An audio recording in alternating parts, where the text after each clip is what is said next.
বাংলাদেশে যে ভূমিকম্প হলো সকাল 10:37 এই ভূমিকম্পের মাত্রা ছিল 5.2। এই 5.2 এই হালকা একটা ভূমিকম্পের দ্বারা বাংলাদেশে আজকে 10 জন মানুষ দুনিয়া থেকে বিদায় গ্রহণ করেছে।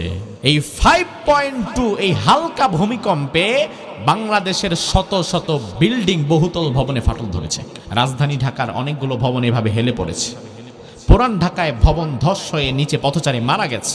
আমার বাসা থেকে আমার স্ত্রী আমাকে কল করেছে, আমি বাসায় ছিলাম না। কল দিয়ে আমার স্ত্রী কান্নার মতো অবস্থা, কিয়ামত হয়ে গেছে, এমন একটা বিভীষিকাময় অবস্থা যেন সৃষ্টি হয়ে গেছে। আমার মা আমারে ফোন দিয়ে বলে, বাবারে আজকে হয়তো আমি মরে যাইতাম। আমি বললাম কেন? যখন এমন কাঁপাকাঁপি শুরু করেছে আমি মাথা ঘোরায় পড়ে গেছি। আমি বললাম আল্লাহ, মাত্র 5.2 হালকা একটা ভূমিকম্পে যদি আমাদের অবস্থা নাস্তানাবুদ হয়ে যায়, গবেষকরা বলেন অতি শীঘ্রই বাংলাদেশে আরো ভূমিকম্প হবে। বাংলাদেশে কোনোদিন যদি মাত্রা 7.8 to 9 এতটুকুর মধ্যে চলে যায় ভূমিকম্প, তাহলে রাজধানী ঢাকার একসাথে 50,000 বিল্ডিং ভেঙে যাবে। কয়েক কোটি মানুষ মুহূর্তের মধ্যেই মৃত্যুর কোলে ঢলে পড়বে। এবার আমার ভাই, আমি আপনার কাছে প্রশ্ন করে জানতে চাই যে আল্লাহ তাআলা আজকে 5.2 মাত্রার ভূমিকম্প দিলেন, ওই আল্লাহ কি ভবিষ্যতে 7.8 অথবা 9 মাত্রার ভূমিকম্প দেওয়ার ক্ষমতা আল্লাহর আছে না নাই? এটা হবে হালকা ভূমিকম্প। আর কিয়ামতের ভূমিকম্প কি এর চাইতে কম হবে নাকি বেশি হবে? আল্লাহর হাবিব সাল্লাল্লাহু আলাইহি ওয়াসাল্লাম কিয়ামতের পূর্বে সমাজে ঘটে যাবে এমন কিছু আলামতের কথা বলেছেন, যে আলামতগুলো ঘটলে বুঝবেন কিয়ামতের আর বেশি দেরি নাই। কারণ জ্বর আসার আগে শরীরের মধ্যে কিছু আলামত আছে না নাই? শরীর গরম হবে, মাথা ব্যথা করবে, শরীরের অনেক সময় গিরায় গিরায় ব্যথা করবে, তখন বুঝে নিবেন জ্বর মামা আসতেছে। ঠিক একইভাবে কিয়ামতের আগে সমাজে কিছু আলামত প্রকাশ পাবে, যে আলামতগুলো ঘটলে দেখবেন, যে আলামতগুলো ঘটার পরে বুঝবেন কিয়ামতের আর বেশি দেরি নাই। আমি আলামত বলবো, আপনি নিজেই মিলাবেন যে আলামতগুলো প্রকাশ পেয়েছে কিনা, মিলাবার দায়িত্ব আপনার। যে আয়াতগুলোর মাঝে আল্লাহ তাআলা আমাদের জীবনের মোড় ঘুরিয়ে দেওয়ার মতো কিছু বাস্তব দৃশ্য তুলে ধরেছেন। আল্লাহ সুবহানাহু ওয়া তাআলা চাহেতু ঘণ্টাখানেক এই আয়াতে কারিমার আলোকে আমাদের জীবন ঘনিষ্ঠ কিছু কথা আমি বলার চেষ্টা করব। আপনারা শুনবেন এবং আমল করার নিয়ত করবেন। পারবেন তো ইনশাআল্লাহ? ধৈর্য থাকবে তো ইনশাআল্লাহ? একটু জোরে বলেন তো আল্লাহু আকবার। আল্লাহ রাব্বুল আলামিন কোরআনুল কারীমের সূরাতুল হজ্জের শুরুতে বললেন, ইয়া আইয়ুহান নাস, দুনিয়ার মানুষেরা শুনে নাও, ইত্তাকু রাব্বাকুম, তোমরা তোমাদের রব আল্লাহকে ভয় করো। তাইলে আমার ভাইয়েরা জবাব দেন, ভয় করা লাগবে একমাত্র কাকে?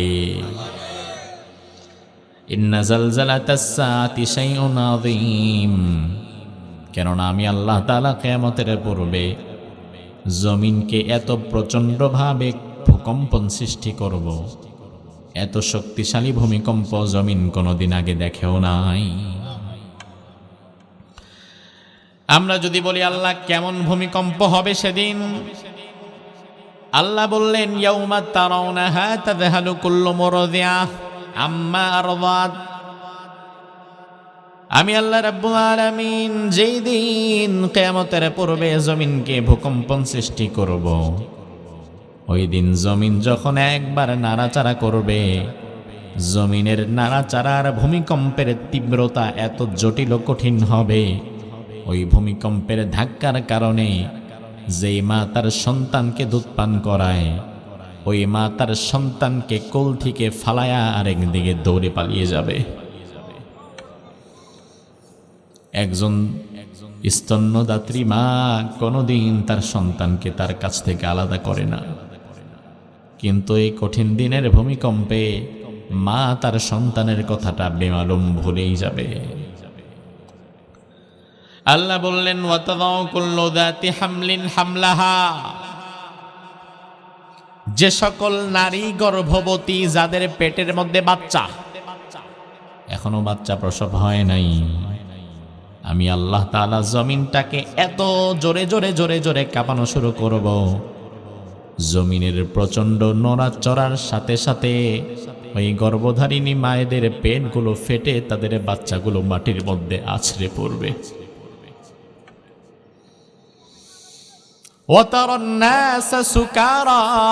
মানুষগুলো পাগলের মতো একবার ডানে দৌড়াবে, একবার বামে দৌড়াবে। মদ খেয়ে মাতাল যেমন একবার ডানে যায় একবার বামে যায়, আল্লাহ বললেন ওই মানুষগুলো সেই দিন মাতালের মতো ডানে বামে ছুটাছুটি করবে। ওয়ামা হুম বিসুকারা, তারা আসলে মাতাল থাকবে না। ওয়ালাকিন্না আযাবাল্লাহি শাদীদ, তবে আমি আল্লাহর আযাব বড় কঠিন হয়ে যাবে সেদিন।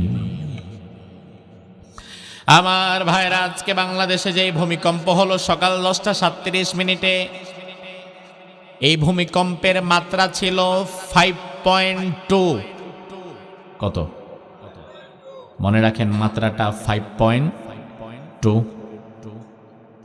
এই 5.2 এই হালকা একটা ভূমিকম্পের দ্বারা বাংলাদেশে আজকে 10 জন মানুষ দুনিয়া থেকে বিদায় গ্রহণ করেছে।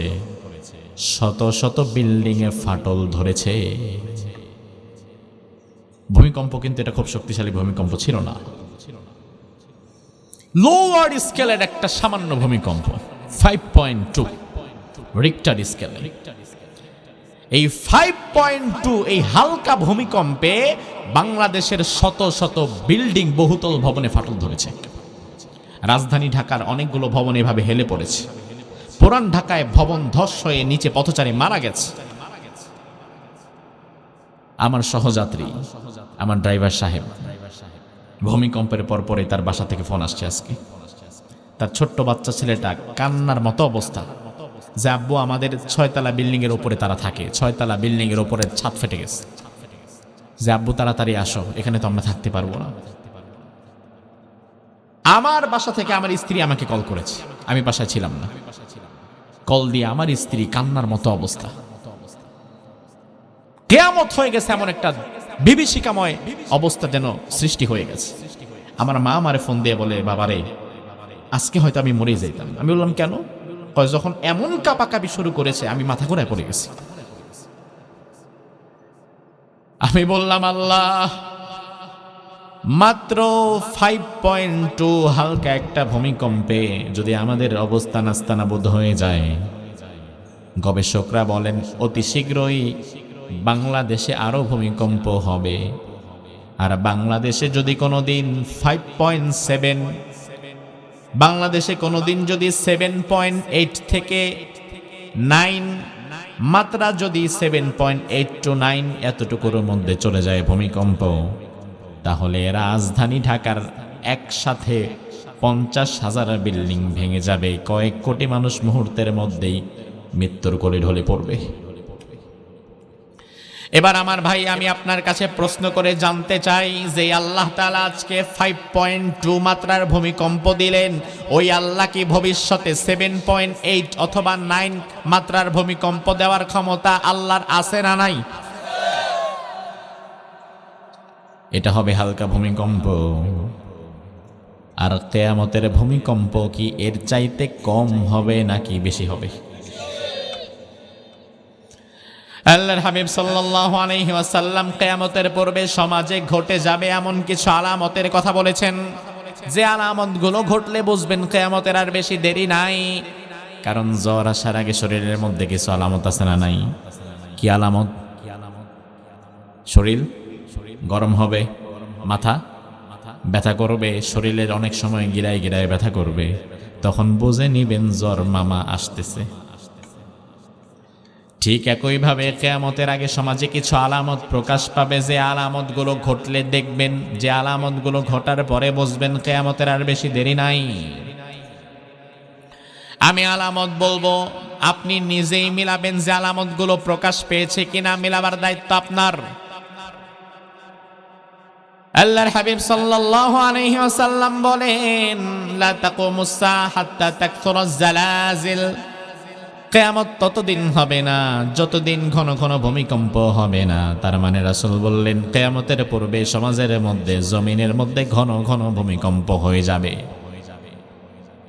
এখন সমাজের মধ্যে, আমাদের দেশের মধ্যে ভূমিকম্পের সংখ্যা কি দিন দিন কমছে না বাড়ছে? বাড়ছে। কিয়ামতের অন্যতম আলামত ভয়াবহ ভূমিকম্পে রূপ নিবে গোটা পৃথিবী। 5.2 একটা ছোট্ট ভূমিকম্পে আজকে বাংলাদেশের কত ক্ষয়ক্ষতি হয়ে গেছে। মানুষগুলো পাগলের মতো দৌড়াচ্ছে বিল্ডিং থেকে নেমে বাঁচার জন্য, কোনোভাবে যদি জীবন নিয়ে একটু বাঁচতে পারি। অথচ সামনে এর চেয়ে ভয়াবহ ভূমিকম্প অপেক্ষা করছে। কিভাবে বাঁচবেন যদি ঈমান না থাকে? ঈমান নিয়ে যদি ভূমিকম্পের নিচে পড়েও মরতে পারি, আফসোস নাই, ঈমান তো আছে। আর ঈমান ছাড়া 2-4 দিন বেঁচেই বা লাভ কি? ঈমান ছাড়া যে মৃত্যু, ওই মৃত্যু তো ভূমিকম্পের চেয়ে আরো বেশি জটিল ও কঠিন মৃত্যু। এজন্য আল্লাহর হাবিব বললেন, কিয়ামতের পূর্বের সামাজিক আলামতের মধ্যে অন্যতম আলামত হচ্ছে ভূমিকম্প বেড়ে যাবে। বর্তমানে এই আলামতটা আছে না নাই? আল্লাহর হাবিব আরো বললেন, কিয়ামতের পূর্বে সমাজের মধ্যে আরেকটা আলামত প্রকাশ পাবে। সেই আলামতটা হচ্ছে ইয়াযহারু শুরবুল খামর। সমাজের মধ্যে মাদক ছড়িয়ে পড়বে, মাদক দ্রব্যে গোটা দেশ ও সমাজ সয়লাভ হয়ে যাবে। আমার ভাই, আজ থেকে 30 বছর আগে মাদক দ্রব্য যতটা না ছিল, আজকে 30 বছর পরে মাদক দ্রব্য কি এর চেয়ে কমছে না বাড়ছে? এখন মাদক দ্রব্য ইয়াবা, বাবা, গাঁজা, ফেন্সিডিল খোঁজার জন্য শহরে যাওয়া লাগে না, বরং গ্রামের অনেক চায়ের দোকানে রাত 12টার পরে মাদক বিক্রি হয়। কথা কি ঠিক কিনা? গ্রামের যুব সমাজকে ধ্বংস করে দেওয়ার জন্য গ্রামের কত মানুষ এই মাদক ব্যবসার সাথে জড়িত হয়ে গেছে। হয়তো আপনি জানেনও যে এই বেটা তো আড়ালে আড়ালে মাদক বিক্রি করে। আল্লাহর হাবিব সাল্লাল্লাহু আলাইহি ওয়াসাল্লাম বললেন, মুদমিনুল খামর ইউবাতু ইয়াউমাল কিয়ামাতি ওয়া ওয়াজহুহু মুসওয়াদ। মদখোর, মাদক দ্রব্য যারা খায়, এই লোকগুলোকে আল্লাহ তাআলা কিয়ামতের ময়দানে তাদের চেহারাটা আগুনে পোড়ায়া ঝলসায়া একদম বিকৃত ভাবে তাদেরকে দাঁড় করাবে। চেহারাটা বিকৃত হয়ে যাবে। এজন্য আপনি দেখবেন অতিরিক্ত পাপিষ্ঠ যেগুলা, মৃত্যুর আগে এদের চেহারা আল্লাহ বিকৃত করে দেয়। মৃত্যুর আগে তাদের চেহারা বিকৃত হয়ে যায়। বাংলাদেশের সাবেক একজন স্বরাষ্ট্রমন্ত্রী ক্ষমতায় নাই আজকে তো তারা 1.5 বছর পরে যেদিন ফাঁসির রায় হলো, ওই লোক তখন লাইভে আসলো। 1.5 বছর স্বরাষ্ট্রমন্ত্রী কামাল সাহেবের দেখা নাই। হঠাৎ করে লাইভে যখন তার চেহারাটা দেখালো, কত মানুষ যে কত ঢোক পানি খাইছে আল্লাহ জানে। চেহারা কালো কুচকুচে বিদঘুটে হয়ে গেছে। দেখলে মনে হবে কেউ মনে হয় আগুন দিয়ে পোড়ায় আবার বিক্রি করে দিছে। এমন একটা চেহারা নিয়ে হাজির হয়েছে। কেন ভাই? কারণ রাসূল আগেই হাদিসে বলেছেন, আয-যুলমু যুলুমাতুন ইয়াউমাল কিয়ামাহ। ও আমার বান্দারা, জুলুম যারা করবা তারা সাবধান হয়ে যাও, কারণ জুলুম কিয়ামতের ময়দানে অন্ধকার হয়ে যাবে। শুধু কিয়ামতের ময়দানে না, জুলুমটা দুনিয়াতেও তোমার জীবনটাকে অন্ধকার বানিয়ে দিবে। ঠিক না বে ঠিক? আল্লাহর হাবিব সাল্লাল্লাহু আলাইহি ওয়াসাল্লামের জন্য সাবধান করেছেন, পাপিষ্ঠরা সাবধান, ও জালিমেরা সাবধান, ও মদখোরেরা সাবধান। আল্লাহ রাব্বুল আলামিন কোরআনের মধ্যে বললেন, তালফাহু উজুহাহুমুন নারু ওয়া হুম ফিহা কালিহুন। আমি আল্লাহ রাব্বুল আলামিন ওই পাপিষ্ঠদের চেহারাটাকে আগুন দিয়ে জ্বালায়া পোড়ায়া কালো ঘুটঘুটে করে দেব। রব্বুল আলামিন আরেক আয়াতের মধ্যে বললেন, ওয়ালাউ তারা ইয ইয়াতাওয়াফফাল্লাযীনা কাফারুল মালাইকাতু ইয়াদরিবুনা ওয়ুজুহাহুম ওয়া আদবারহুম ওয়াযুকু আযাবাল হারিক। আল্লাহ রাব্বুল আলামিন বললেন, ও নবী, কাফের, মুশরিক, বেঈমান, মুনাফিক, জালিম যারা, কিয়ামতের ময়দানে ফেরেশতারা সবার আগে তাদের মুখের মধ্যে মারবে, মুখটাকে আগে বিকৃত করে ফেলবে। আমি চিন্তা করলাম, মাথা থেকে পা পর্যন্ত এত জায়গা থাকতে ফেরেশতারা সবার আগে মুখের মধ্যে কেন মারবে? অবশেষে চিন্তা ভাবনা করে দেখলাম, হ্যাঁ, মুখের মধ্যে মারাটাই তো স্বাভাবিক। তার কারণ দুনিয়াতে মানুষ যত অপরাধ করে, এই অপরাধগুলোর সূচনাটাই হয় তার মুখ দিয়ে। যত অপরাধ করে মানুষ, এই অপরাধগুলোর সূচনা হয় তার জবান দিয়ে। আরেকজনের মারতে অর্ডার দিল, মুখ দিয়ে। আরেকজনের জমি আত্মসাৎ করতে অর্ডার দিল, মুখ দিয়ে। আরেকজনকে গালি দিল, কষ্ট দিল, মুখ দিয়ে। এই জন্য আল্লাহ সুবহানাহু ওয়া তাআলা এই মুখের মধ্যে ফেরেশতারা সবার আগে পেটাবে। আর দুনিয়াতেও এই পাপিষ্ঠদের চেহারা মৃত্যুর আগে বিকৃত হয়ে যাবে। এর বহু নজির আমাদের সামনে আছে না নাই? সাবধান, সাবধান, চেহারাটা বিকৃত হয়ে যাবে। আবার আপনি যদি আল্লাহর পথে জীবন কাটাতে পারেন, আপনার মৃত্যু হয়ে যাবে, সমস্যা নাই। তবে মৃত্যুর সময় আপনার চেহারার মধ্যে নূর চমকাতে থাকবে। দেখলেই মনে হবে এই লোকটার জন্য আল্লাহ উত্তম ফয়সালা করেছেন। সুবহানাল্লাহ পড়েন। সে আল্লাহ রাব্বুল আলামিন বলছেন, বান্দা, আমি আল্লাহ রাব্বুল আলামিন কিয়ামতের পূর্বে জমিনকে এত প্রচন্ড ভাবে ঝাঁকুনি দেব, কাঁপুনি দেব, ওই ঝাঁকুনি এবং কাঁপুনি থেকে তোমরা বাঁচতে পারবা না, কেউ বাঁচতে পারবা না। কিয়ামত থেকে কেউ পালিয়ে বাঁচতে পারবে না। বিশ্বনবী সাল্লাল্লাহু আলাইহি ওয়াসাল্লামকে সাহাবায়ে কেরাম বললেন, ইয়া রাসূলুল্লাহ মাতাস-সাআহ, কিয়ামত কবে হবে?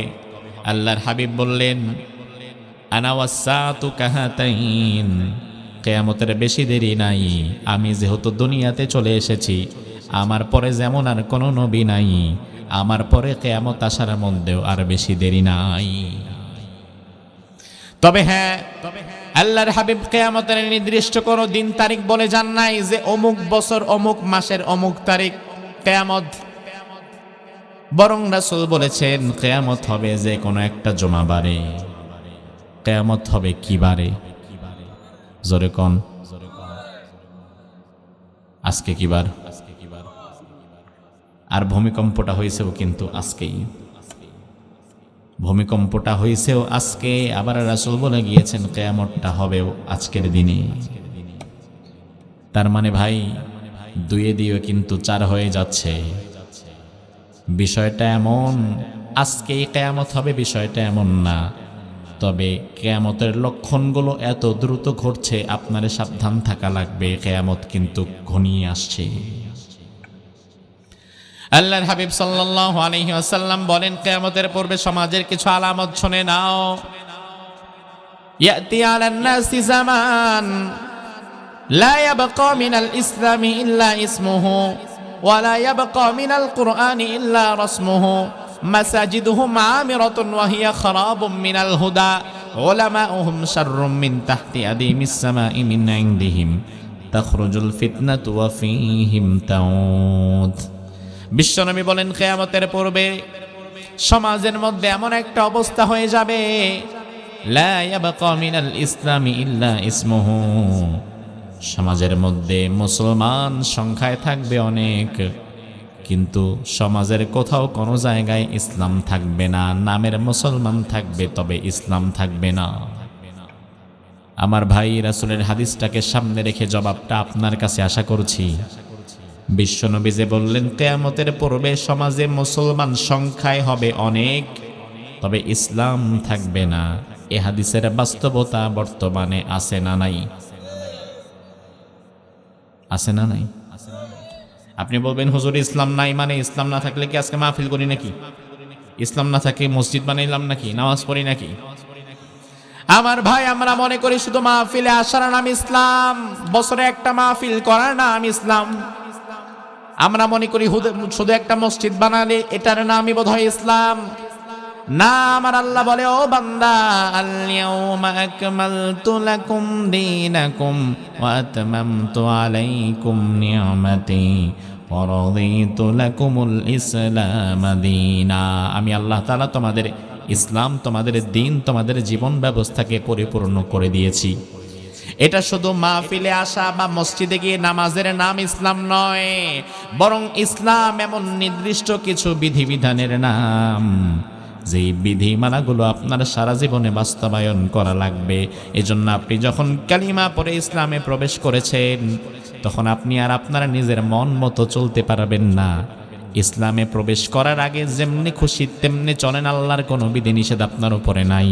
তবে ইসলাম গ্রহণ করার পরে যেমনি খুশি তেমনি চলতে পারবেন না, আপনাকে চলা লাগবে কার মতে? আরো জোরে কোন। হিন্দু মানুষ ইসলামী শরিয়াতের কোনো বিধিবিধান তার মানার কি কোনো দরকার আছে? কথা কন না, দরকার আছে। কিন্তু আপনি মুসলমান, আপনার আছে না নাই?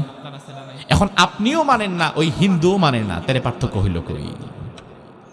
আপনিও মানেন না, সেও মানে না, পার্থক্য হলো কই?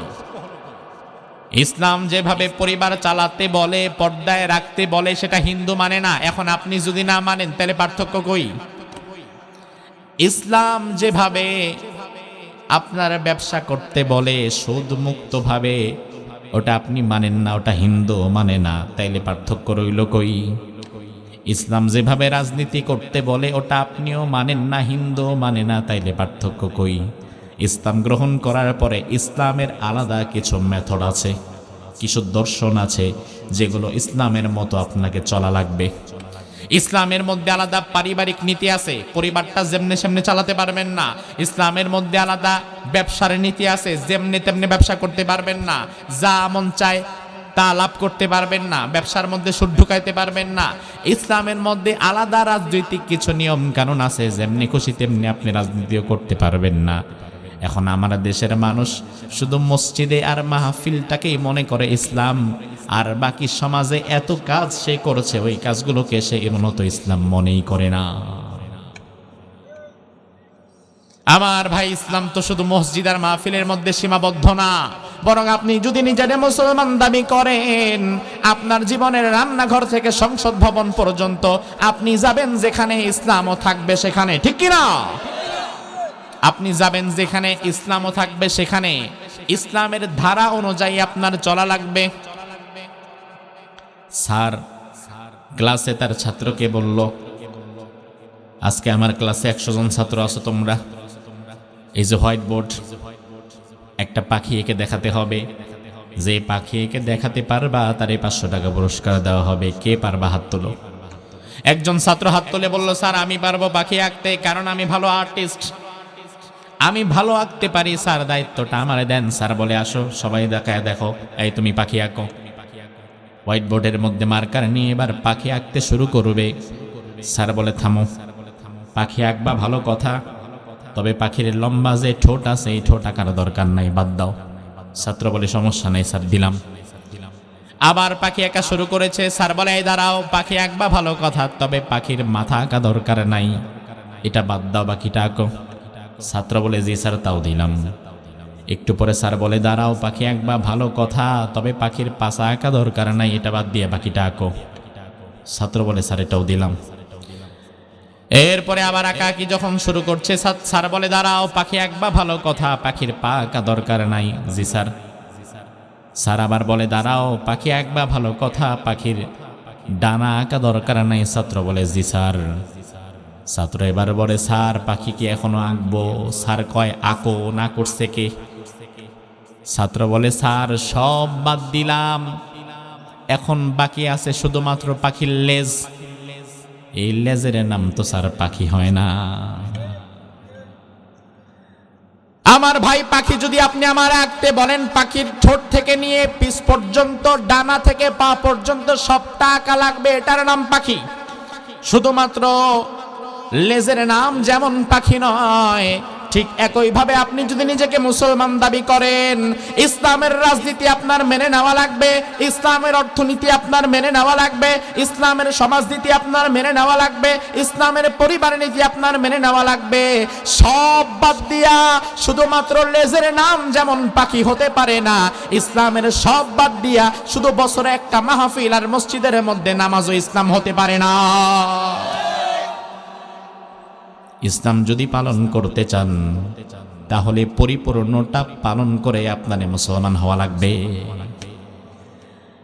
আল্লাহর হাবিব বলেন, এমন এক জামানা আসবে, মুসলমান থাকবে সমাজে নামে কোটি কোটি কোটি কোটি, তবে ইসলামের দেখা পাওয়া যাবে না। জবাবটা আপনার কাছে চাই, এমন জামানা কি আসবে না এসেছে? আল্লাহর হাবিব আরো বলেন, ওয়ালা ইয়াবকা মিনাল কুরআনি ইল্লা রাসমুহু, এমন এক জামানা আসবে কোরআন থাকবে ঘরে ঘরে, ঘরে ঘরে কোরআন থাকবে, তবে কোরআনের তেলাওয়াত থাকবে না।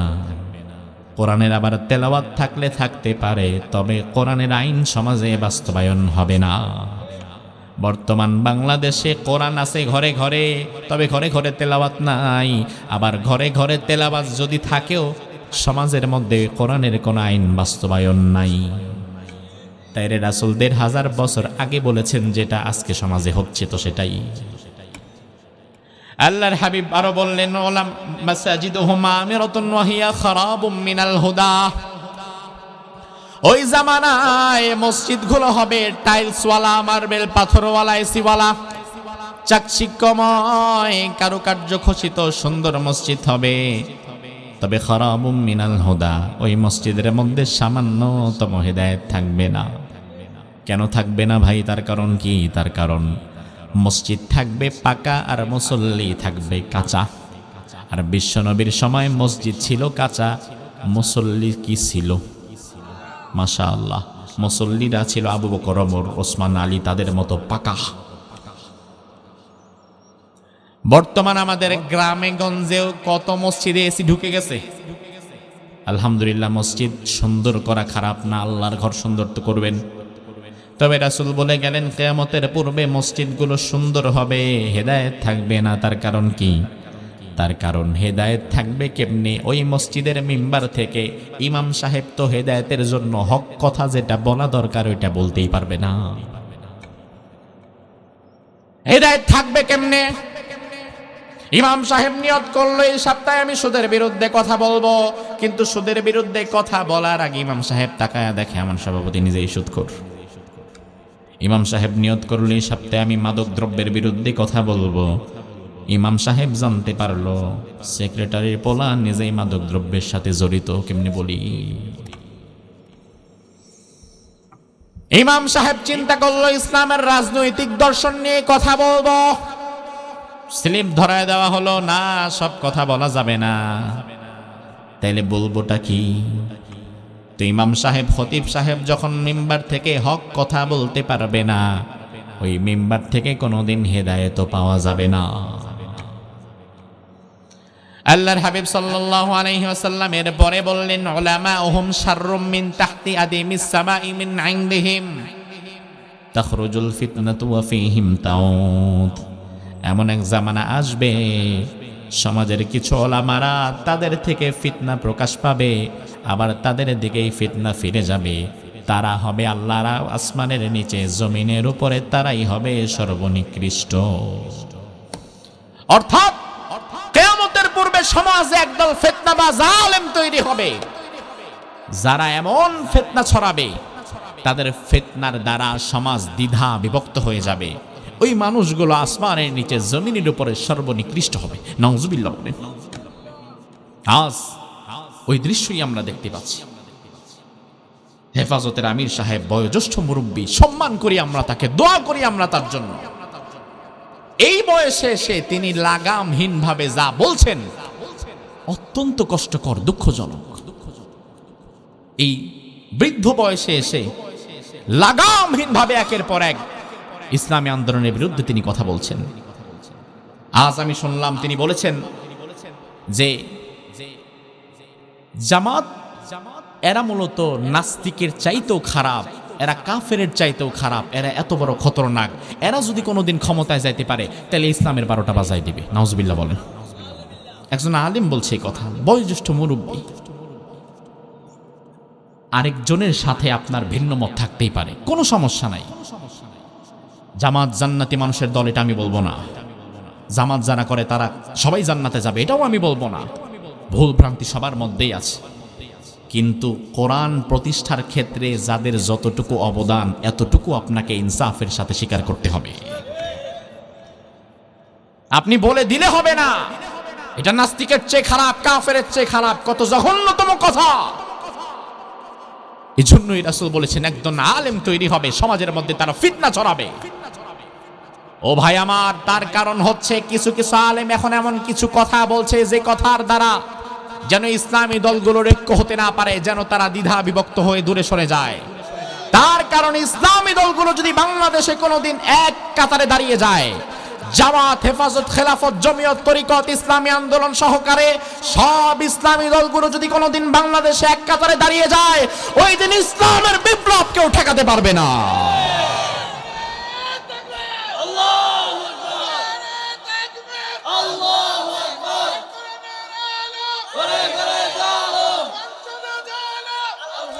কিন্তু কেন এটা হচ্ছে না? কেন ইসলামী দলগুলো ঐক্য করতে করতে কাছাকাছি যেও আবার দূরে সরে যায়?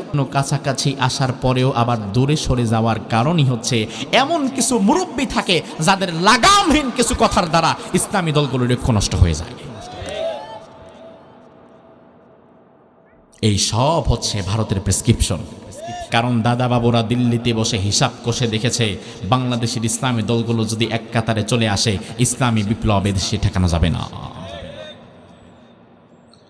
আমার ভাই আলেমদের বিরুদ্ধে স্বাভাবিকত কোনো কথাই বলা যাবে না, তার কারণ ইন্নামা ইয়াখশাল্লাহা মিন ইবাদিহিল উলামা, আল্লাহকে সবচেয়ে বেশি যারা ভয় পায় তারাই হচ্ছে আলেম। সমাজে ভালো মানুষ কম, কথা ঠিক, তবে সমাজে ভালো মানুষদের লিস্ট করা হলে আপনার ইমাম সাহেবও তাদের মধ্যে একজন থাকবে। কারণ ইমাম সাহেব আল্লাহর রহমতে এখনো পর্যন্ত সে সুদ খায় না, ঘুষ খায় না, জিনা ব্যভিচারে লিপ্ত হয় না। 2-4 জন এদিক সেদিক হলে সেটা ভিন্ন বিষয়, তবে অধিকাংশ যেই দিকে হুকুম হবে সেই দিকে। আল্লাহর হাবিব সাল্লাল্লাহু আলাইহি ওয়াসাল্লাম বলেন, খায়রুল খিয়ারি খিয়ারুল উলামা, শাররুশ শিরারি শিরারুল উলামা। সমাজের মধ্যে আলেমদের মধ্যে যারা ভালো তারা ফেরেশতার চাইতে ভালো, আর আলেমদের মধ্যে যারা খারাপ তারা শয়তানের চাইতেও খারাপ, ঠিক কি না? কারণ যত দামি জিনিস ওটা যদি নষ্ট হয়ে যায় ওটার দাম তত কমে যায়। সাধারণ ভাত পচলে সকালবেলা পানি দিয়ে পান্তা বানায় খাওয়া যায়, কিন্তু দামি কাচ্চি বিরিয়ানি যদি নষ্ট হয়ে গন্ধ বের হয় ওইটারে নতুন করে পানি ঢাইলা খাইতে পারবেন না। আল্লাহর হাবিব সাল্লাল্লাহু আলাইহি ওয়াসাল্লাম বলেন, এভাবে করে কিয়ামতের আলামতগুলো যখন প্রকাশ পেয়ে যাবে, আল্লাহ রাব্বুল আলামিন আর জমিনটাকে টিকিয়ে রাখতে চাইবেন না, জমিন আল্লাহ ধ্বংস করে দিতে চাইবেন। জমিন ধ্বংস করে দেওয়ার জন্য একজন ফেরেশতা আল্লাহ তাআলা বানিয়ে রেখেছেন, ওই ফেরেশতার নাম হচ্ছে ইসরাফিল। কি নাম? হাতের মধ্যে কি আছে? কি আছে? সিঙ্গা মানে বড় বাঁশি, সাউন্ড গ্রেনেড। অনেক সময় দেখবেন মিছিল যখন হয়, মিছিলের মধ্যে পুলিশ মানুষকে ছত্রভঙ্গ করার জন্য সাউন্ড গ্রেনেড মারে, বিরাট একটা শব্দে বিস্ফোরণ হয়। এই সাউন্ড গ্রেনেডে অনেকের কানের পর্দাও ফেটে যায়। আল্লাহ রাব্বুল আলামিন যখন দেখবেন দুনিয়ার মানুষ আল্লাহর ইবাদত থেকে মুখ ফিরিয়ে নিয়েছে, সমাজে ইসলাম শুধু নামে আছে কামে নাই, ওই নামধারী মুসলমানদের জন্য আল্লাহ দুনিয়া টিকিয়ে রাখবেন না। আল্লাহ রাব্বুল আলামিন তখন ইসরাফিলকে বলবেন, ইসরাফিল সিংহায় ফু দেওয়া লাগবে, প্রস্তুতি নাও। ইসরাফিল বলবে, প্রভু আমি দাঁড়িয়ে আছি, আপনি শুধু হুকুম দেন আমি ফু দিয়ে দেব। বিশ্বনবী বললেন, ইসরাফিল যেই দিন সিংহায় ফু দিবে ওই দিনটা হবে জুমাবার। কি বার? শুক্রবার। শুক্রবারে আল্লাহ তাআলা ইসরাফিলকে প্রথম সিংহায় ফু দিতে বলবে।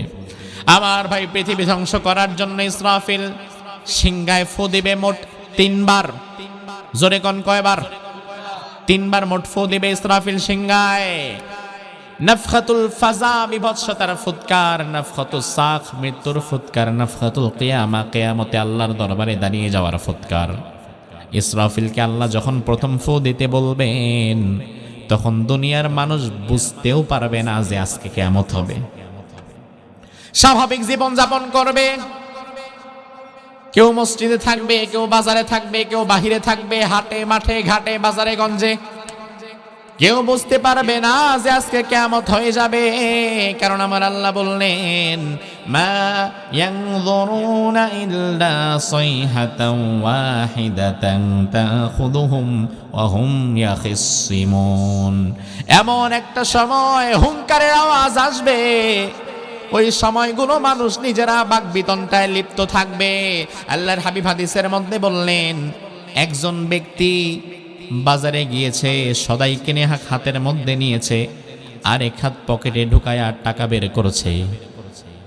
সদাই কিনে পকেটে হাত ঢুকাইছে, টাকা দিবে, হাত ঢুকানোর পরে হাতটা বের করার আগেই দেখে বাসি ফু দেওয়া হয়ে গেছে।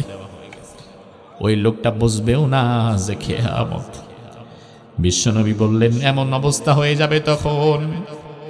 এক ব্যক্তি প্লেটের মধ্যে খাবার নিয়েছে, খাবারগুলো হাত দিয়ে সুন্দরভাবে মেখেছে, লোকমা তৈরি করেছে, এবার মুখের মধ্যে দিবে। লোকমা তৈরি করে মুখের মধ্যে আনতে আনতেই দেখবে বাসি ফু দেওয়া হয়ে গেছে। ওই লোকমাটা খাওয়ার মতো সুযোগ আর সে পাবে না। আজকে যেমন জুমাবার, ঠিক এমন এক শুক্রবারে কিয়ামত হবে। আজকে শুক্রবার চলে গেল, আজকেও ভূমিকম্প হলো। আজকের ভূমিকম্প তো কিয়ামত হয়ে যেতে পারতো আমার ভাই। কিয়ামত যখন হয়ে যাবে তখন অবস্থাটা কতটা ভয়াবহ হবে। আল্লাহ রাব্বুল আলামিন ইসরাফিলকে বলবেন, ইসরাফিল, জমিনে যেহেতু আর সাচ্চা মুসলমান নাই, ইসলাম কোথাও নাই, নামধারী মুসলমানের জন্য আমি আল্লাহ জমিন টিকিয়ে রাখতে পারবো না। এবার তুমি বাঁশিতে তোমার প্রথম ফুটা দিয়ে দাও। ইসরাফিল আলাইহিস সালাম প্রথম যখন সিংগায় ফু দিবে, এত জোরে তার আওয়াজ হয়ে যাবে। আল্লাহ রাব্বুল আলামিন কোরআনের মধ্যে বললেন, ইদা জুলজিলাতিল আরদু জিলজালাহা ওয়া আখরাজাতিল আরদু আসকালাহা ওয়া ক্বালাল ইনসানু মা লাহা ইয়াওমাইযিন তুহাদ্দিসু আখবারাহা। ইসরাফিল যখন প্রথম সিংগায় ফু দিবে, জুলজিলাতিল আরদু জিলজালাহা, জমিনটা প্রচন্ড ভাবে ঝাঁকুনি আর কাঁপুনি দেবে। জমিনটা এত প্রচন্ড ভাবে কেঁপে উঠবে, জমিনের নিচে যত খনিজ সম্পদ আছে, মানুষ অতিরিক্ত খেলে যেমন বমি করে ফেলে দেয়, জমিনের ভেতরে যে সম্পদ আছে ভূগর্ভস্থ, এই সম্পদগুলো জমিন একটা একটা করে উগরে ফেলবে। আপনি দেখবেন হঠাৎ করে পরানপুরের জমিনের দিক দিয়ে ফেটে গেছে, এদিক দিয়ে মাটি ফেটে হা হয়ে গেছে, নিচ থেকে দিয়ে আগুন বেরোচ্ছে, কোথাও গ্যাস বেরোচ্ছে, কোথাও তেল বেরোচ্ছে, যেখানে সোনা আছে ওখান থেকে সোনার খনি বেরোচ্ছে, সোনা বেরোচ্ছে, রূপা বেরোচ্ছে, ডায়মন্ড বেরোচ্ছে। দুনিয়ার মানুষ এই খনিজ সম্পদের জন্য কতটা পাগল। আমার আল্লাহ বলেন, ওই দিন সম্পদগুলো তার সামনে পড়ে থাকবে, ওই সম্পদের দিকে তাকাবার মতো সুযোগও তার থাকবে না। আমার ভাই, দুনিয়ার ভূমিকম্পেই তো মানুষ পাগল হয়ে যায়। আজ দেখলাম ফেসবুকে এক ব্যক্তি একটা ছবি তুলে স্ট্যাটাস দিয়েছেন। ওই ব্যক্তি লিখেছেন, আমি একটা 8 তলা বিল্ডিং এর 8ম তলায় থাকি, টপ ফ্লোরে আমি থাকি। যখন ভূমিকম্প হলো আজকে ঢাকায়, তড়ি ঘড়ি করে লুঙ্গি আর গামছা নিয়ে আমি নিচের দিকে দৌড় দিলাম। ইমার্জেন্সি সিঁড়ি দিয়ে নামতে গেলাম। নামার সময় দেখলাম 6 তলার সিঁড়ির মধ্যে এমন একটা আইফোন পড়ে আছে। তার মানে কোন এক আল্লাহর বান্দা যাওয়ার সময় তড়িঘড়ি করে হাত থেকে আইফোনটা যে পড়ে গেছে, দ্বিতীয়বার আইফোনটা তুলে নেওয়ার মতো ইচ্ছাও তার আর হয় নাই। কারণ সে বুঝতে পেরেছে, যদি বিল্ডিংটা ভাঙ্গা পড়ে আমি তো শেষ হয়ে যাব, যেভাবে ভূমিকম্প শুরু হয়েছে। দুনিয়ার মানুষ যদি 5.2 মাত্রার একটা সামান্য ভূমিকম্পে তার সব সম্পত্তি ফালায়া পালায়া যেতে পারে আরেক দিকে, তাইলে কিয়ামতের ভূমিকম্পটা কত কঠিন হবে। ওই দিনের বাঁশি ফু দেওয়ার পরে জমিন যখন ফেটে যাবে, আপনার সামনে স্বর্ণের টুকরা পড়ে থাকলেও আপনার নেওয়ার মানসিকতা থাকবে।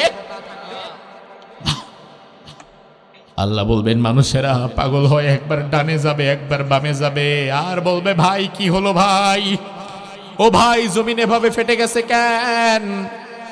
ও ভাই আমার, দুনিয়ার ভূমিকম্পে বিল্ডিংওয়ালা বাঁচার জন্য বিল্ডিং থেকে নেমে ফাঁকা জায়গায় দৌড় দেয়, কিন্তু ওই দিন আপনি দৌড়ায়া যাবেন কই? কারণ যেখানে যাবেন দেখবেন সেটাও তো কাঁপতেছে, যাবার জায়গা তো নাই।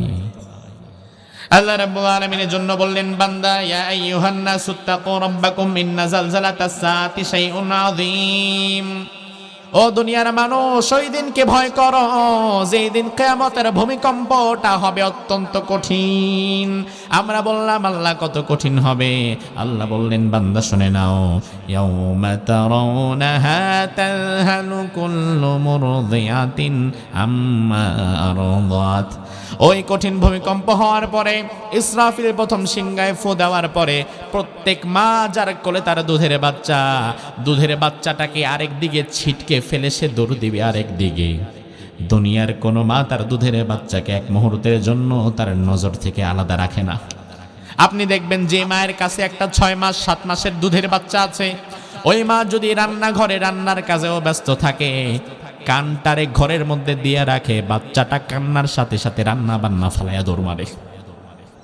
ওই মা যদি গোসলখানায়ও থাকে আর বাচ্চাটাকে ঘুমে রেখে গেছিল, কিন্তু গোসলখানা থেকে শুনলো বাচ্চাটা ওয়া ওয়া করে কাঁদছে দুধের শিশু, ওই মা গোসল শেষ না করে তড়িঘড়ি করে বের হয়ে আগে বাচ্চাটারে ধরে। আর আমার আল্লাহ বলল, বান্দারে ওই কঠিন দিনে সব মা তার বাচ্চাকে ফেলে দৌড় দিবে আরেক দিকে, সেন্স থাকবে না। যেই মায়েরা গর্ভবতী হবে, ওই গর্ভবতী নারীগুলো ওয়াতাদাউ কুল্লু যাতি হামলিন হামলাহা, কিয়ামতের প্রচন্ড ঝাঁকুনির দ্বারা তাদের পেটটা ফেটে তাদের বাচ্চাটা মাটির মধ্যে আছড়ে পড়বে। ওয়াতারান নাসা সুকারা ওয়া মা হুম বিসুকারা, মানুষেরা পাগলের মতো ডানে যাবে বামে যাবে, মদ খেয়ে মানুষ যেমন মাতাল হয়ে যায় এমন মাতাল হয়ে যাবে। এটা মূলত মাদকতা নয়, এটা হচ্ছে আল্লাহর আযাব।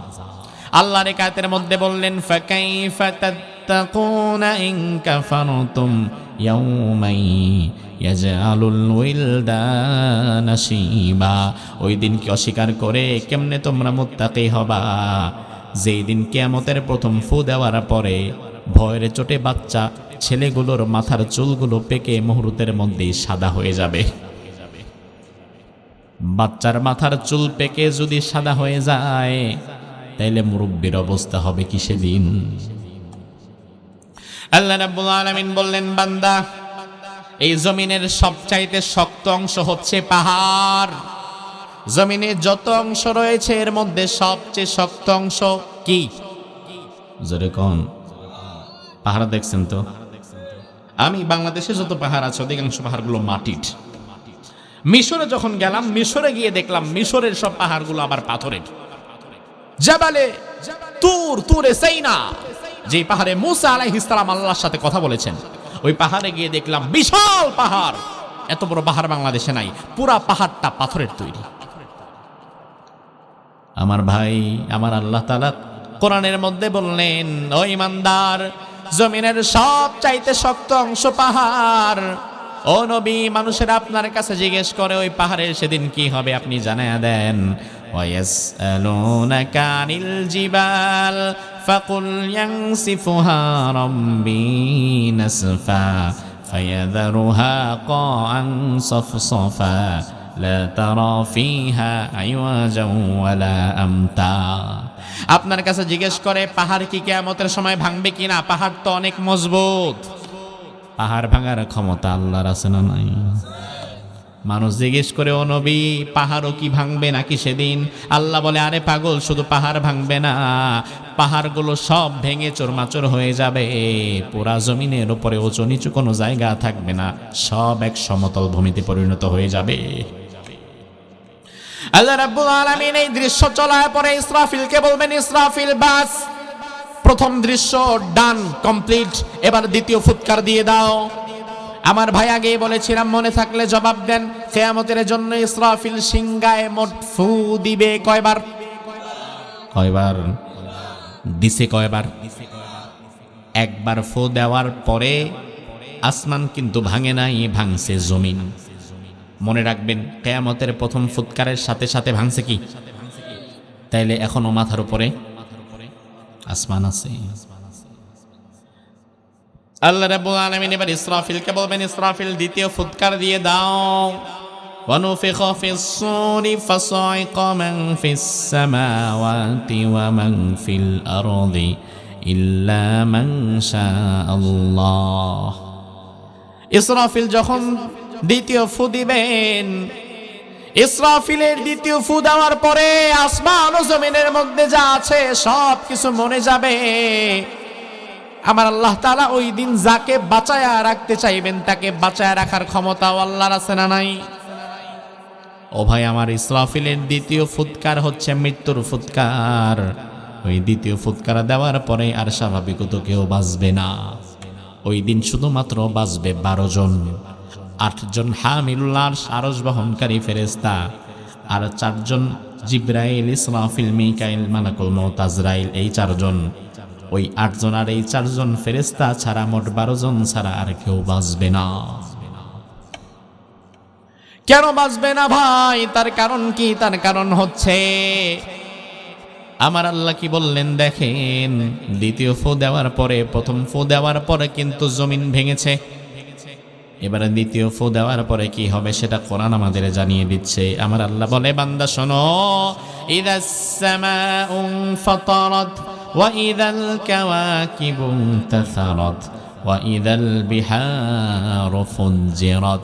ইসরাফিল যখন 2 নাম্বার ফু দিয়ে দিবে, টাস করে আসমানটা ফেটে যাবে। ওয়া ইদাল কাওয়াকিবু তাসারাত, আসমানের মধ্যে যত নক্ষত্রগুলো আছে সব নক্ষত্রগুলো তখন নিচের দিকে পড়তে থাকবে। 100 দানার তসবিহ হাতের মধ্যে নিয়ে কেচি দিয়ে কেটে দিলে পুঁতিগুলো টাস টাস টাস টাস করে যেমন নিচের দিকে পড়বে, দ্বিতীয় ফু দেওয়ার পরে আসমান যখন ফেটে যাবে, আসমান থেকে নক্ষত্রগুলো তখন আমাদের উপরে টাস টাস করে পড়বে। ও ভাই আমার, পৃথিবী ধ্বংস হওয়ার জন্য, আমাদের মৃত্যুর জন্য আসমানের সব নক্ষত্র আমাদের মাথায় পড়া দরকার নাই, শুধুমাত্র সূর্য নামক নক্ষত্রটাই যদি পড়ে, ওইটা রাখার জায়গায় তো পৃথিবীতে নাই। তার কারণ আমরা যে পৃথিবীতে বসবাস করছি, সূর্যটা আমাদের পৃথিবীর চাইতে আয়তনে ছোট না বড়? কত বড় জানেন? কত বড়? অনেক। তো একটা আন্দাজি হিসাব, বিজ্ঞান বলে আমাদের পৃথিবী থেকে সূর্যটা 13 লক্ষ গুণ বড়। 1 গুণ, 2 গুণ, 13 গুণ, 1300 গুণ, 13,000 গুণ, 13 লক্ষ গুণ। তাহলে কোথায় 13 লক্ষ গুণ ছোট পৃথিবী আর 13 লক্ষ গুণ বড় সূর্য? 13 লক্ষ গুণ বড় একটা জিনিস 13 লক্ষ গুণ ছোট একটা জিনিসের উপরে পড়ছে। এর উপরে সূর্যের মধ্যে আগুনের তাপ আছে না নাই? দুনিয়ার কোনো তাপের সাথে সূর্যের তাপের তুলনাও হয় না। আমার ভাই লক্ষ্য করেন, বিজ্ঞান বলে সূর্যের মাঝে তাপ আছে 1,40,00,000 ডিগ্রি সেলসিয়াস তাপমাত্রা। ওই 1,40,00,000 ডিগ্রি সেলসিয়াস তাপমাত্রা গ্রীষ্মকালে সূর্য যখন বাংলাদেশে মাত্র 42, 43, 45 ডিগ্রি সেলসিয়াস তাপমাত্রা দেয় এত দূর থেকে, ওই 42 ডিগ্রি তাপমাত্রার কারণে আপনার পুকুরের পানি শুদ্ধা গরম হয়ে যায়, রাস্তার ধারে ধারে কুকুরগুলা জিব্বা বের করে হাঁপায়। অথচ সূর্য মাত্র তাপ দিছে 42 ডিগ্রি, আর সূর্যের কাছে এমন তাপ আছে 1,40,00,000 ডিগ্রি। আপনারা যে বাড়ি ঘর বানান, ওই বাড়ি ঘরের পিলারের মধ্যে রড আছে না নাই? আমি একবার রড ফ্যাক্টরিতে গিয়েছিলাম।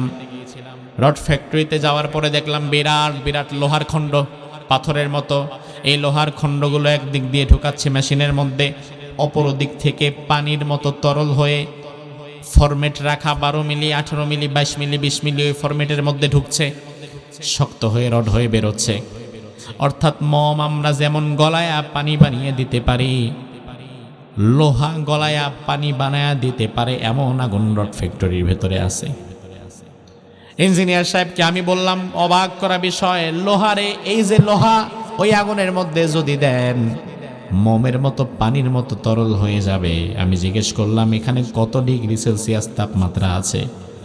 ইঞ্জিনিয়ার সাহেব আমাকে বলল, হুজুর এখানে 1350 ডিগ্রি সেলসিয়াস তাপমাত্রা আছে। মাত্র 1350 ডিগ্রি সেলসিয়াস, 1350 ডিগ্রি সেলসিয়াস তাপমাত্রায় লোহা পানি হয়ে যায়। আর সূর্যের মধ্যে তাপমাত্রা 1,40,00,000 ডিগ্রি সেলসিয়াস। তাইলে ওই আগুনটা যখন আমাদের উপরে পড়বে, আমাদের অবস্থা কি হবে? বিভৎসভাবে আমাদেরকে দুনিয়া থেকে বিদায় হয়ে যাওয়া লাগবে, কেউ বাঁচবে না। আমার আল্লাহ রাব্বুল আলামিন বললেন, ওই কঠিন দিনে আমি আল্লাহ সুবহানাহু ওয়া তাআলা আসমান এবং জমিনকে গুটিয়ে নেব। ইয়াউমা তাতাউইস সামাআ কাতাইয়িস সিজিল্লি লিল কুতুব কামা বাদানা আওয়ালা খালকিন নুঈদু তোমরা যখন বই পড়ো, কোরআন পড়ো, 1 পৃষ্ঠা 2 পৃষ্ঠা 3 পৃষ্ঠা এই যে পড়ছো আর পৃষ্ঠা উল্টাচ্ছ, পড়া যখন শেষ হয়ে যায় আবার যখন তোমরা কোরআনটাকে, ওই কিতাবটাকে এভাবে মুঠোর মধ্যে ভাঁজ করে রেখে দাও, আমি আল্লাহ তাআলা আসমানটাকে এভাবে মুঠোর মধ্যে ভাঁজ করে নিয়ে নেব। আমার আল্লাহ রেকাতের মধ্যে বললেন, ওয়ামা কদারুল্লাহ হাক্কা কদরি ওয়াল আরদু জামিআন কবদতুহু ইয়াওমাল কিয়ামাতি ওয়াস সামাওয়াতু মাতউইয়াতুম বিয়ামিনি সুবহানাহু ওয়া তাআলা আম্মা ইউশরিকুন।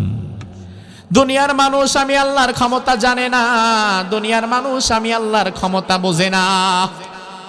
দুনিয়ার মানুষ ভূমিকম্প ভয় পায়। আজ মাত্র 5.2 মাত্রার ভূমিকম্পের ভয়ে বিল্ডিং ছেড়ে দৌড়ে ঘুম থেকে উঠে তড়িঘড়ি করে রাস্তায় নেমে গেছে, কাপড় চোপড়ের দিকেও তাকায় নাই। অথচ এই মানুষটা ভূমিকম্পের মালিক আল্লাহরে ভয় পায় না। ভূমিকম্পের মালিক আল্লাহরে যদি ভয় পাইতো তাইলে 10টা 37 মিনিটের ভূমিকম্প রাস্তায় না নেমে ফজরের আজান দেওয়ার পরে রাস্তায় নেমে মসজিদে ঢুকে যেত। কিন্তু আমরা ভূমিকম্পরে ভয় পাই, ভূমিকম্পের মালিক আল্লাহরে ভয় পাই না। অথচ আমার আল্লাহর দরবারে, আমার আল্লাহর হাতে এর চাইতে ভয়াবহ ভূমিকম্প দেওয়ার মতো ক্ষমতা আল্লাহর আছে না নাই? আমার আল্লাহ বলে, দুনিয়ার মানুষ ওমা কদারুল্লাহ হাক্কা কদরি, আমি আল্লাহরে তারা আমার গুরুত্ব বুঝে না। দুনিয়ার মানুষ আমি আল্লাহর কদর করতে পারলো না। ওয়াল আরদু জামিআন কবদতুহু ইয়াওমাল কিয়ামাহ, গোটা জমিন আমি আল্লাহ আমার কবজার মধ্যে নিয়ে নেব। ওয়াস সামাওয়াতু মাতউইয়াতুম বিয়ামিনি, আসমানগুলো ভাঁজ করে আমি আমার ডান হাতে নিয়ে নেব। জমিনও আল্লাহর কবজায় থাকবে, আসমানও আল্লাহর কবজায় থাকবে। আমরা সেদিন কই যাব? আমাদের কোনো অস্তিত্বই সেদিন থাকবে না। এভাবে 2টা ফু দেওয়ার পরে এবার আল্লাহ রাব্বুল আলামিন মালাকুল মউতকে বলবেন, মালাকুল মউত আর কারা কারা বাকি আছে? মালাকুল মউত বলবে, আল্লাহ আরশ বহনকারী 8 জন আর আমরা 4 জন। আল্লাহ বলবেন, যাও আরশ আর দরকার নাই, আরশ বহনকারী 8 জনের জান কবজ করে নাও। আরশ বহনকারী 8 জনের জান কবজ করে নেওয়া হবে। আল্লাহ বলবে, মালাকুল মউত তোমার বাকি 3 জন যেই সাথে ইসরাফিল, মিকাইল, জিবরাইল তাদের জানও কবজ করে নাও। মালাকুল মউত তাদের জানও কবজ করে নেবে। এবার আল্লাহ বলবে, মালাকুল মউত তুমিও মরে যাও, তোমার নিজের জানটাও তুমি কবজ করে নাও। মালাকুল মউত এবার নিজের জান কবজ করার সময় এত যন্ত্রণা পাবে, যন্ত্রণায় কাতরাবে। আল্লাহরে বলবে, আল্লাহ জান কবজ করার মধ্যে এত কষ্ট, এটা যদি আগে জানতাম কোনোদিন এই দায়িত্ব নিতাম না। আমার ভাই তাফসিরে জালালাইন প্রণেতা বলেন, বাইনান নাফখাতাইনি 40 সানা, 2 ফুর মাঝে 40 বছরের একটা গ্যাপ থাকবে। এই 40 বছর আকাশেও কেউ নাই, জমিনেও কেউ নাই, কোথাও কেউ নাই, কোনো মানুষ নাই, জিন নাই, ফেরেশতা নাই, কেউ নাই, শুধু একজন বাকি আছেন, তিনি কে? আমার আল্লাহ বললেন, কুল্লু মান আলাইহা ফান ওয়া ইয়াবকা ওয়াজহু রাব্বিকা যুল জালালি ওয়াল ইকরাম ফাবিআইয়ি আলাই রাব্বিকুমা তুকাযযিবান। দুনিয়াতে যা কিছু দেখছো বা দেখছো না সব শেষ হয়ে যাবে, ফানা ফানা হয়ে যাবে, কিছুই থাকবে না, শুধু একজন বাকি থাকবেন, তিনি কে?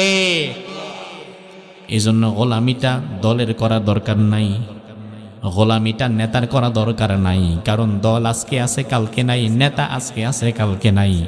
গোলামি করবেন আল্লাহর, কারণ আল্লাহ তাআলার কোনো লয় ক্ষয় নাই, গোলামিটা তার করেন। এভাবে 40 বছর পরে আল্লাহ রাব্বুল আলামিন আবার রূহ দিয়ে দিবেন ইসরাফিলকে। ইসরাফিলকে আবার দাঁড় করায় আল্লাহ বলবেন, ইসরাফিল তুমি তোমার 3 নাম্বার ফোঁটা দিয়ে খেলা শেষ করে দাও। ইসরাফিল এবার দাঁড়িয়ে 3য়বার আরেকটা ফু দিবে। আমার আল্লাহ বলেন, সুম্মা নুফিখা ফীহি উখরা ফাইযা হুম কিয়ামুন ইয়ানযুরুন।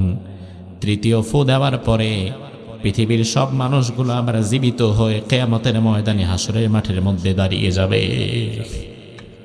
আমার ভাই, আজকে যেই ভূমিকম্পটা হলো, এই ভূমিকম্পে যেই 10 জন মারা গেল, এদের মধ্যে আমরা থাকতে পারতাম না?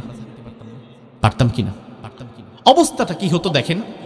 আজকের ভূমিকম্পে যদি আপনার মৃত্যু হতো, ওই মুহূর্তে আপনি আল্লাহর দরবারে কিভাবে দাঁড়াতেন? রাসূল বলেছেন, তাহইয়াউনা কামা তামুতুন ওয়া তামুতুনা কামা তুহশারুন। দুনিয়াতে জীবন চালাবা যেভাবে, মৃত্যু হবে সেভাবে, আবার মৃত্যু হবে যেভাবে, আল্লাহর সামনে দাঁড়িয়ে যাবা সেভাবে। আপনার মৃত্যু যদি হালাল কোনো পথে হয়, আপনার মৃত্যু যদি আল্লাহর পথে হয়, আপনার মৃত্যু যদি ভালো কাজ করার মধ্য দিয়ে হয়ে যায়, আলহামদুলিল্লাহ, কোনো আফসোস নাই, আল্লাহর দরবার এভাবে আমি দাঁড়িয়ে যাব। আর আপনার মৃত্যু যদি হয় কোনো খারাপ কাজের মধ্য দিয়ে, আল্লাহর দরবারে ওইভাবেই তো দাঁড়াতে হবে। আজ ভূমিকম্পের মধ্য দিয়ে যদি আপনার মৃত্যু হতো, হয়তো বা বেনামাজির কাতারে মৃত্যু হয়ে যেতে পারত। কারণ আজকেও ফজরের নামাজ পড়ে নাই, ঘুমাইছে সকাল 10টা-11টা পর্যন্ত, এমন আল্লাহর বান্দা আছে না নাই? যদি ভূমিকম্পে বিল্ডিং ভেঙে আপনার মাথায় পড়তো, বেনামাজি অবস্থায় আপনাকে দাঁড়িয়ে যেতে হতো। সাহাবায়ে কেরাম অন্য কোন অপরাধের কারণে কাউকে তাকফির করতেন না, কাফের মনে করতেন না, শুধুমাত্র নামাজ বাদ দেওয়া ছাড়া। রাসূল বলেন, মান তারাকা সালাতা মুতাআম্মিদান ফাকাদ কাফারা। ইচ্ছাকৃত কেউ যদি নামাজ ছেড়ে দেয়, সেজন্য কুফরি করলো। আপনি নাক ডেকে ঘুমাচ্ছেন, ভূমিকম্প হয়ে গেছে, ধস হয়ে গেছে, মরে গেছেন, কুফর অবস্থায় আপনার মৃত্যুটা হয়ে গেল। সাবধান হন। আল্লাহ সুবহানাহু ওয়া তাআলা আজকে আপনাকে ভূমিকম্প থেকে বাঁচিয়েছেন। আপনি যদি এখনো সুস্থ থাকেন, ভালো থাকেন, তাহলে অন্তর থেকে একবার বলেন আলহামদুলিল্লাহ। আরো জোরে বলেন। আল্লাহ সুবহানাহু ওয়া তাআলার কাছে মাফ চান, ইস্তিগফার করেন, আল্লাহর পথে সদকা করেন। কারণ বিশ্বনবী দোয়া করতেন, আল্লাহুম্মা ইন্নী আউযু বিকা মিন মাউতিল ফুজাআহ। হঠাৎ মৃত্যু থেকে তুমি আমাকে হেফাজত করো আল্লাহ। কারণ হঠাৎ মৃত্যু যাদের হয়, তারা তওবা করার সময়টাও পায় না। আল্লাহ সুবহানাহু ওয়া তাআলা ভূমিকম্পের মতো গজব থেকে আমাদেরকে হেফাজত করুক। আমরা বলি আমিন। হাদা মা ইনদি ওয়াল ইলমু ইনদাল্লাহ আলাইহি তাওয়াক্কালতু ওয়া ইলাইহি উনীব।